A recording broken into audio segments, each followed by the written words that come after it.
Desde los estudios del Canal de California en el Capitolio de Sacramento, este es el Informe Maddie. Las opiniones expresadas en este programa no reflejan la visión de esta estación, el Canal de California o el Instituto Maddie. Si usted tiene sugerencias o comentarios, por favor contacte al Instituto Maddie por el sitio de internet maddieinstitute.com. El Instituto de Políticas Públicas de California, o PPAC por sus siglas en inglés, acaba de publicar 2 informes acerca de la educación remedial en los colegios comunitarios del Estado. El primero de esos informes nos da un retrato estadístico de la educación en los 113 colegios comunitarios del Estado. El segundo informe nos contesta la pregunta de cómo los colegios comunitarios están determinando qué estudiantes necesitan estos estudios remediales. En el día de hoy tenemos con nosotros a Olga Rodríguez y Marisol Cuellar Mejía para discutir un poco más sobre esos informes. Gracias por estar con nosotros. Gracias a ti. Gracias a ti. Marisol, empecemos contigo. El informe dice que la gran mayoría de estudiantes que ingresan a los colegios comunitarios están necesitando hacer estos cursos remediales. ¿De qué porcentaje estamos hablando en realidad? Bueno, primero que todo, déjame darte las gracias por invitarnos a participar en tu programa y por darnos la oportunidad de difundir los resultados de nuestras investigaciones a la población hispánica, a la población hispana. Respondiendo a tu pregunta, nuestro estudio encontró que 80% de los estudiantes matriculados en los colegios comunitarios de California tomaron al menos un curso remedial durante su paso por los colegios comunitarios. Esto significa más o menos 247,000 estudiantes. La mitad de esos estudiantes tuvieron que tomar al menos un curso remedial en matemáticas y inglés. Encontramos también en nuestro estudio que matemáticas constituye un mayor desafío para los estudiantes que inglés. 65% de esos estudiantes estuvieron matriculados en al menos un curso remedial en matemáticas, mientras que 54% de esos estudiantes estuvieron matriculados en un curso remedial en inglés. Déjame decirte cuál es la fuente de información para este estudio. Nosotros utilizamos información que nos dio acceso a la Cancillería de los colegios comunitarios. Tenemos acceso a información de todos los estudiantes que estuvieron matriculados en alguno de los 113 colegios comunitarios del Estado. Nos enfocamos en los estudiantes que comenzaron su trayectoria académica en el año 2009-2010, porque esto nos permite tener récords de los últimos 6 años y de esta manera podemos hablar de su desempeño académico en el corto y en el largo plazo. No, lo bueno del informe es que ustedes pudieron hacerlo en todos los colegios comunitarios, los 113 de ellos. Y específicamente tú me estabas hablando de números. Demográficamente, ¿estos varían dependiendo de la localidad en donde estén los estudiantes? Bueno, primero que todo, como vemos, el problema realmente afecta a toda la población. Sin embargo, lo que vemos es que los estudiantes latinos, afroamericanos y de bajos recursos son más propensos a haber tomado un curso remedial en su transcurso por los colegios comunitarios. Por ejemplo, encontramos que 87% de tanto estudiantes latinos como afroamericanos tomaron al menos un curso remedial.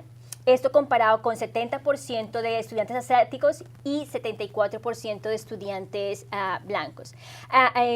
En comparación, también encontramos que 86% de estudiantes de bajos ingresos estuvieron matriculados en al menos un curso remedial. Desafortunadamente, vemos que los estudiantes que tradicionalmente están menos representados en la educación superior son los estudiantes que son más propensos a tomar cursos remediales. Bueno, y eso es hablando de cifras, pero hablemos específicamente qué busca esta educación remedial. Y yo sé que hay una secuencia en cuanto a estos cursos remediales. ¿Cuáles son? ¿Cómo son estos?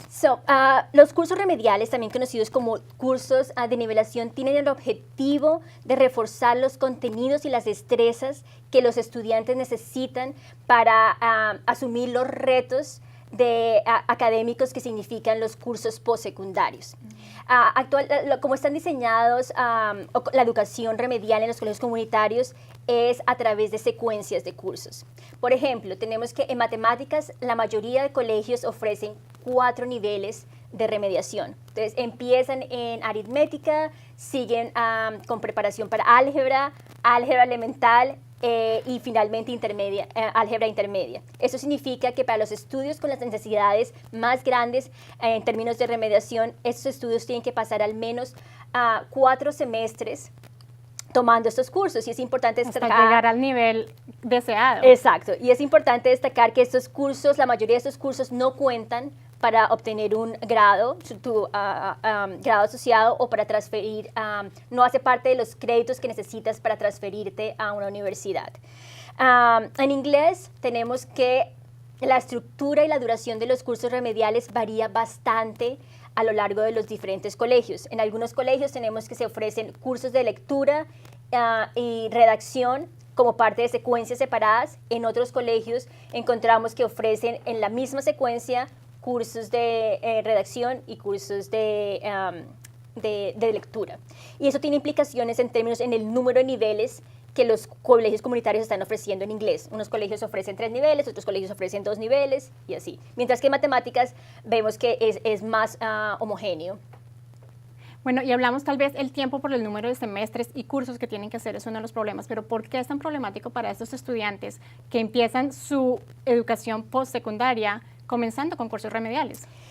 Bueno, lo que encontramos es que desafortunadamente en su forma actual, estos cursos remediales se han convertido en una de las barreras más grandes que los estudiantes tienen que pasar durante su paso por los colegios comunitarios. ¿Por qué es esto? Las secuencias remediales son bastante largas, la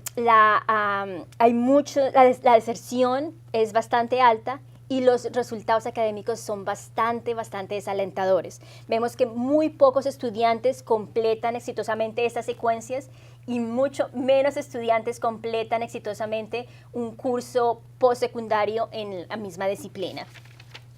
Y Marisol, déjame añadir una cosa que es tal vez la importancia más grande que tiene, porque esto es problemático, es por el costo que esto implica para los estudiantes.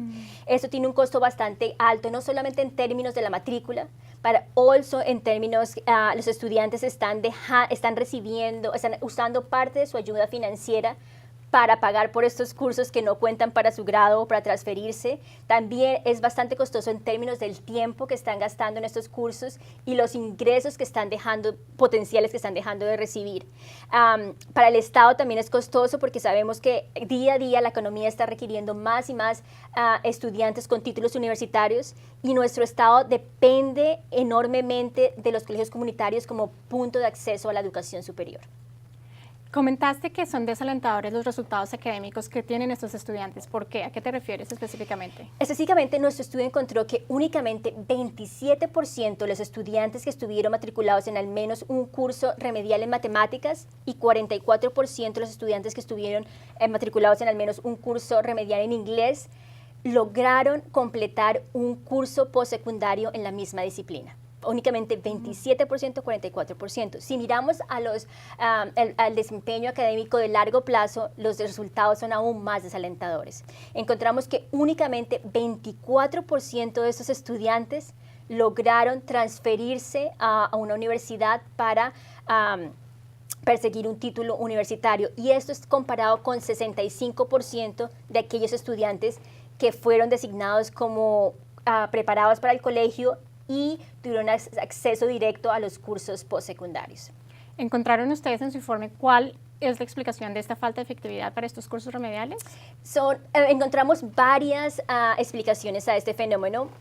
La principal que ya hemos mencionado es las secuencias de cursos son bastante largas. ¿Y por qué esto es problemático? Es porque estas secuencias tan largas crean bastantes oportunidades para que los estudiantes abandonen el sistema. Porque además que eso también es bastante importante, especialmente teniendo en cuenta las características de los estudiantes que asisten a los colegios comunitarios, que tienen obligaciones familiares, tienen obligaciones de trabajo. Entonces, las probabilidades de que en algún momento tengan que abandonar estas largas secuencias son bastante altas. Esta es la razón principal. Por ejemplo, encontramos que únicamente 49% de estudiantes que empezaron en álgebra intermedia completar un curso postsecundario en matemáticas, comparado con únicamente 8% de aquellos que empezaron en aritmética. Los estudiantes con las necesidades remediales más altas, sus probabilidades de completar exitosamente un curso postsecundario son bastante bajas. Otra razón que encontramos es que hay el alineamiento entre la educación remedial y los programas de preferencia de los estudiantes es bastante malo. Entonces, las cosas que los estudiantes están aprendiendo en su educación remedial realmente no representan lo que ellos necesitan para ser exitosos en sus programas de preferencia. Por ejemplo, tenemos que las secuencias son tienen un focus bastante alto en álgebra, y sin importar si el estudiante su próximo curso postsecundario va a ser cálculo, porque quieren perseguir un título en STEM, o si su primer curso postsecundario va a ser estadísticas, porque quieren proseguir una carrera en humanidades o en artes liberales. No hay esa diferencia. Eso hemos encontrado que es un problema bastante grande. Finalmente, un problema bastante grande, y Olga nos va a hablar acerca de eso más adelante, tiene que ver con las políticas de evaluación y colocación de estudiantes. Cuando nosotros decimos que 80% de los estudiantes están tomando cursos remediales, no estamos diciendo que ese 80% de los estudiantes no tienen las capacidades necesarias para ser exitosos en cursos postsecundarios. Las políticas de evaluación y colocación no están siendo muy efectivas en determinar los estudiantes, las necesidades de remediación de los estudiantes. Y efectivamente, iba a preguntarte a ti, Olga, ¿cómo funcionan estos procesos en que los colegios comunitarios evalúan a los estudiantes que necesitan estos cursos remediales y los que pueden seguir directamente con sus cursos postsecundarios? ¿Cómo funciona eso actualmente? Sí, como vamos viendo, como dijo Marisol, el impacto que tienen estas políticas de evaluación y colocación son significativas. Sin embargo, no hay mucha claridad de cómo los colegios comunitarios están haciendo, ponen en lugar este proceso. Para mejor comprender cómo funciona esto en los colegios, nosotros en PPIC desarrollamos una encuesta donde invitamos a todos los colegios comunitarios de California a participar para poder compartir cuáles son sus políticas de colocación y evaluación en los cursos de matemática, inglés y inglés como segundo idioma, también conocido como ESL. Invitamos a todos los colegios y logramos que 83 de los 113 colegios participaran. Es una cifra bastante buena para que se puedan hacer el reporte B. Sí, exactamente. Podríamos recaudar datos del 72% de los colegios y lo que encontramos es de que los colegios varían ampliamente de cómo determinan quién está listo para los cursos postsecundarios y quiénes necesitan cursos remediales. Y específicamente vamos un poco a cómo funciona el sistema en sí. ¿Le podrías explicar a nuestra audiencia cuáles son los instrumentos de evaluación y colocación de los estudiantes? Claro que sí. Los colegios comunitarios en California y en todo el país en sí tradicionalmente usan exámenes estandarizados para determinar cuáles son las habilidades en matemática, inglés y ESL. Nuestra encuesta encontró que el 100% de los colegios reportaron usar estos exámenes para evaluar y colocar a los estudiantes en estos cursos. La mayoría de los colegios también reportaron usar otras medidas para evaluar y colocar a los estudiantes. Por ejemplo, los colegios reportaron usar los expedientes académicos de la secundaria. Estos expedientes contienen información de las notas de los estudiantes y el promedio de las notas de la secundaria. También contienen resultados de el EAP y también utilizan información sobre las recomendaciones de instructores y consejeros. Para los estudiantes de ESL también reportaron usar información sobre si el alumno tomó cursos previos en ESL y también utilizan información sobre cuántos años han estado los alumnos en los Estados Unidos.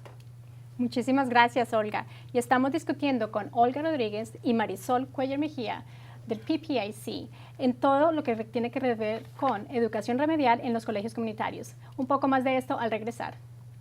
Estamos discutiendo con Olga Rodríguez y Marisol Cuellar Mejía del PPIC cómo encontraron unos resultados sobre la educación remedial en los colegios comunitarios. Estábamos discutiendo algunos de los instrumentos de evaluación que se usan en estos colegios comunitarios y nos dijiste cómo se colocaban y eran los más usados para decir a los estudiantes. Pero en realidad, una vez tienen estos resultados en los exámenes, ¿cómo los utilizan?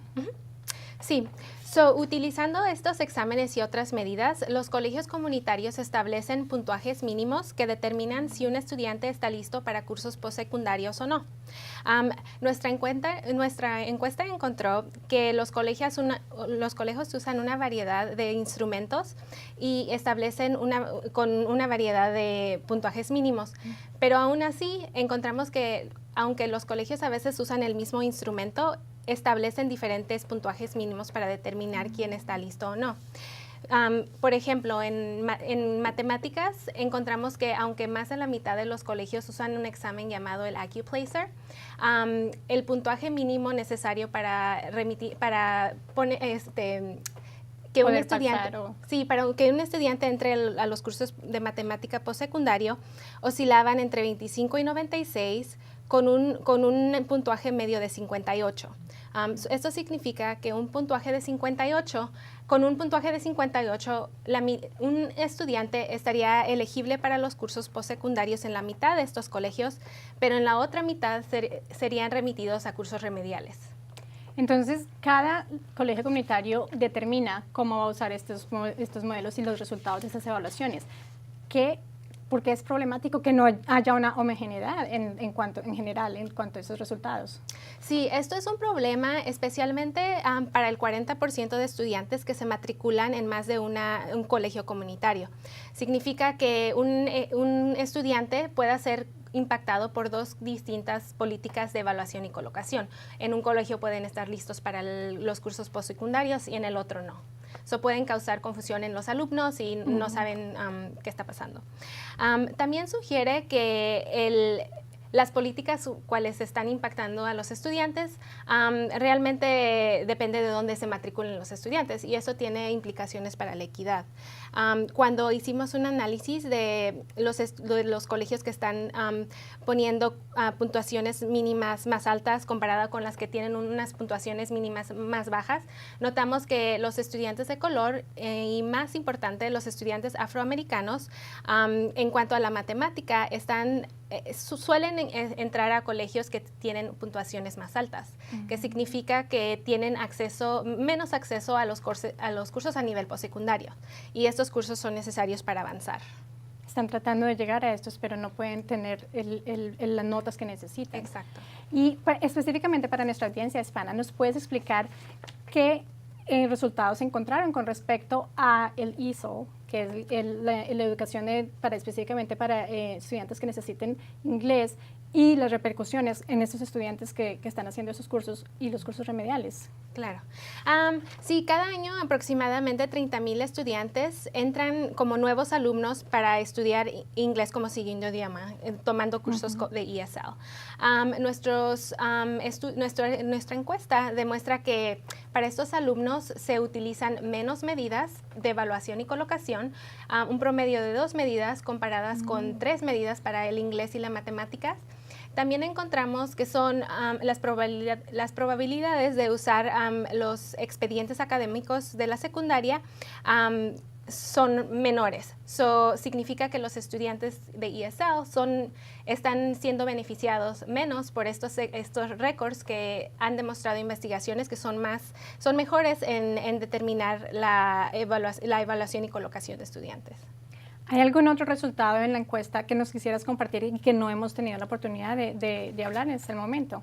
Sí, los resultados de nuestra encuesta en sí demuestran que los estudiantes tienen que ser más proactivos en el proceso de evaluación y colocación.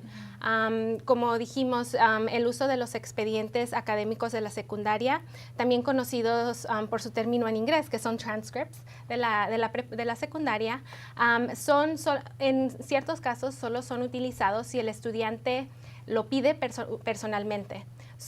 Muchos colegios tienen esto como política, que se pueden utilizar las calificaciones, el promedio, pero si no es el estudiante el que lleva su récord académico, el colegio no lo va a utilizar. es una razón por la cual es bueno que podamos compartir estos estudios, porque los estudiantes muchas veces no conocen de estas políticas. Básicamente, el estudiante y su familia tienen que estar más pendiente y al día de lo que están haciendo durante la secundaria para poder llegar bien preparados en su momento de registración y tomar esos exámenes. Sí, exacto. Perfecto. Y oiga, hemos hablado mucho sobre específicamente las problemáticas que ustedes encontraron, porque básicamente los informes tratan de buscar eso, problemáticas para encontrar soluciones. Pero el informe también encontró muchas cosas que se están tratando de hacer, específicamente para el área de la evaluación, la colocación de estudiantes y la secuencia también de estos cursos. ¿Qué están haciendo los colegios comunitarios para mejorar en estos problemáticas que ellos también se han dado cuenta que existen hasta el momento? Sí, como hemos dicho, en los colegios comunitarios ahora mismo están desarrollándose varias reformas en cuanto a la evaluación y colocación del alumno en los cursos de matemática, inglés y ESL. Como vimos, los colegios ahora mismo están utilizando una variedad de instrumentos. El movimiento es a la unificación. Sí, a que los colegios comunitarios utilicen solamente un instrumento. Aún así, los colegios independientemente tendrán la autonomía para establecer sus propias puntuaciones mínimas, que, como dijimos anteriormente, esto puede tener implicaciones para la equidad y el acceso a los cursos postsecundarios. También hay un esfuerzo con los colegios investigadores de usar más estandarizados los récords académicos de la secundaria. Como dijimos, los investigadores han encontrado que esto es mejor para colocar y evaluar a los estudiantes. Este es un movimiento para que se utilicen de manera más uniforme para todos los alumnos, porque en este momento solo se están aplicando muchas veces para ese estudiante que lleva sus récords propios. Muchísimas gracias, Olga. Tú específicamente nos hablaste de la forma en que están midiendo esos resultados y los exámenes. En cuanto a la estructura y el contenido, Marisol, estos cursos remediales, ¿hay algunas reformas también que estén implementándose ahorita actualmente en estos colegios comunitarios? Claro que sí. Las preocupaciones acerca del bajo desempeño de los estudiantes han motivado a que los colegios estén empezando a implementar reformas a la estructura y duración de las secuencias de cursos remediales.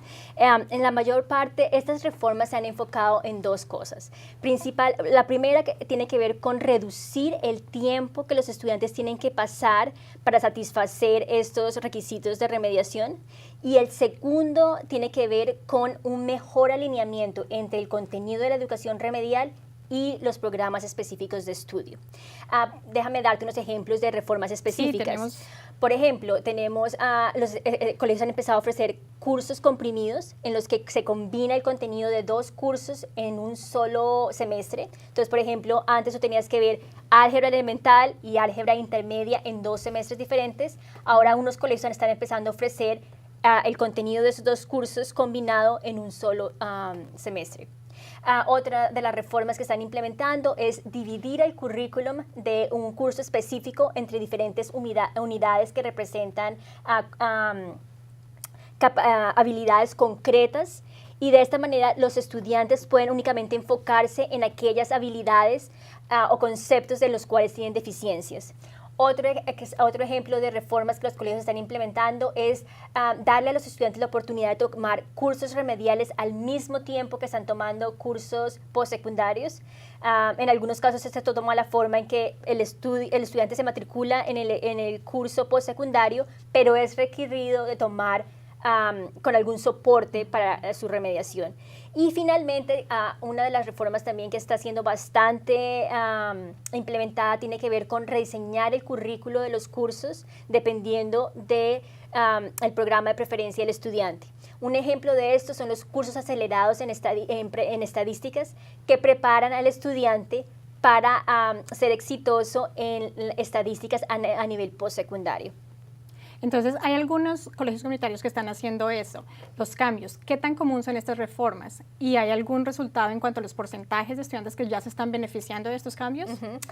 Bueno, lo que encontramos, las noticias son bastante alentadoras. Al menos 2/3 de los colegios comunitarios están implementando algún tipo de reforma en términos de sus secuencias remediales en matemáticas, que fue el área en que nos enfocamos en nuestro estudio. Sin embargo, estos esfuerzos únicamente están beneficiando a 8% de todos los estudiantes matriculados en educación remedial. Eso significa que los colegios están tomando acción, sin embargo, los esfuerzos todavía están en una escala bastante baja. Me imagino que si estos esfuerzos se fueron más homogéneos, que es lo que se está, el porcentaje sería mucho más alto. Bastante. Sí, exacto. Una cosa que te iba a mencionar que olvidé decir es que hay bastante variabilidad en el grado en que los diferentes colegios están implementando esas reformas. Vemos que en unos colegios tienen más de una reforma y en esos colegios más del 20% de los estudiantes se están viendo beneficiados. Pero en otros colegios empezaron estos cursos como cursos pilotos, donde únicamente 30, 40% o 40 estudiantes se están beneficiando. Entonces hay una gran variabilidad dependiendo de los diferentes colegios. Entonces parece que solamente hay cursos pilotos en algunos sitios, pero no hay como un piloto general para tratar de llevarlo más efectivamente a nivel del sistema. ¿Y cuál es el papel del Estado en todo esto? Quisiera que las dos me dieran su posición de qué es lo que creen que el Estado debería estar haciendo en ese momento o está haciendo. Las reformas de las que hemos estado hablando muchas veces están promovidas por el Estado. El Estado ha dado fondos para que los colegios establezcan estas reformas. Lo que han hecho es dar proveer guía sobre cuáles son las medidas más efectivas para los estudiantes, con la meta de mejorar la equidad y los outcomes, el desempeño académico de los estudiantes. Sí. Y lo único que yo agregaría a lo que Olga dijo es que el Estado está siendo bastante enfático en que estos recursos se usen en aquellos programas que han mostrado que tienen alguna evidencia de ser eficientes. Bueno, eso es alentador, que están buscando que hay invertir el dinero. Que hay datos de que esas reformas han funcionado de alguna manera. Es alentador, que están poniendo atención a dónde deben ir estos esfuerzos y estos fondos que están invirtiéndose. Y Marisol, para terminar, de cara al futuro, ¿cuáles son los principales desafíos que están enfrentando los colegios comunitarios en esta área? Nosotros vemos principalmente que hay dos grandes desafíos. El primer desafío tiene que ver con evaluar la efectividad de estas diferentes reformas. Como vimos, los colegios están implementando una mezcla de diferentes reformas, pero yo creo que es importante y más investigación es necesaria para evaluar los efectos específicos que estas reformas están teniendo en el desempeño académico de corto y de largo plazo de los estudiantes y también en el efecto de estas reformas están teniendo a la hora de cerrar la brecha académica entre los estudiantes latinos y afroamericanos y los estudiantes blancos. Entonces, ese es un primer desafío. El segundo desafío tiene que ver con, una vez que se ha determinado cuáles son las reformas que son más eficientes, el otro gran desafío tiene que ver con expandir esos esfuerzos para que alcancen y beneficien más estudiantes. ¿Hay alguna proyección o estadística de cuándo creen que se puedan ver unos mejores resultados? ¿Es algo que esté proyectado o que se sepa? Una cosa que te podemos decir, no tenemos exactamente un número, pero algo que te podemos decir es que cuando, por ejemplo, decimos que únicamente 8% de los matriculados en educación remedial se están viendo afectados, estos datos corresponden al año académico 2014-2015. Sin embargo, cuando hicimos un estudio de los catálogos académicos de los diferentes colegios, nos dimos cuenta que más y más colegios han empezado a implementar nuevas reformas. Todavía no tenemos los datos para poder cuantificar eso, pero nuestras expectativas es que en los próximos 2 años vamos a ver un incremento bastante grande en el número de estudiantes que están matriculados en estos cursos. Bueno, aquí en el Informe Mari estaremos pendientes de esos nuevos resultados y quiero agradecerles a las dos, a Olga Rodríguez y Marisol Cuellar Mejía, por habernos acompañado y por haber permitido que nosotros aprendamos un poco más sobre estos informes del Instituto de Políticas Públicas de California, que son tan importantes para nuestra audiencia. Quiero recordarles a todos ustedes que para estar al tanto de todo lo que sucede en políticas públicas local y estatal, solamente tienen que seguirnos en el mariinstitute.org, Facebook o Twitter. Este es el Informe Mari y yo soy María Jeans. Hasta la próxima.